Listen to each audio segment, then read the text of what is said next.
সেনবাগে ডমুরুয়া ইউনিয়নের পরিকোট ওয়ার্ড জামায়াতে ইসলামীর কর্মী ও নতুন সেশনের দায়িত্বশীলদের নাম ঘোষণা, জাহাঙ্গীর পাটোয়ারির তথ্য ও ভিডিও চিত্রে দেখুন বিস্তারিত। নোয়াখালীর সেনবাগ উপজেলার ডমুরুয়া ইউনিয়নের ১ নং পরিকোট জামায়াতে ইসলামীর কর্মী সম্মেলন অনুষ্ঠিত হয়েছে। শুক্রবার বিকেলে পরিকোট উচ্চ বিদ্যালয়ে এ কর্মী সভা অনুষ্ঠিত হয়।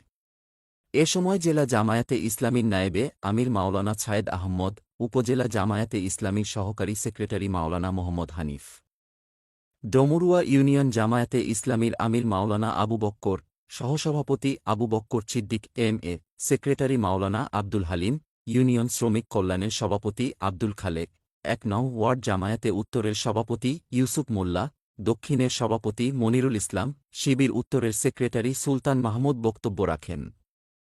ইউনিয়ন জামায়াতে ইসলামীর সহসভাপতি মাওলানা আবু বক্কর এম.এ নতুন সেশনের দায়িত্বশীলদের নাম ঘোষণা করেন। এ সময় স্থানীয় জামায়াত ও শিবিরের নেতৃবৃন্দ বক্তব্য রাখেন।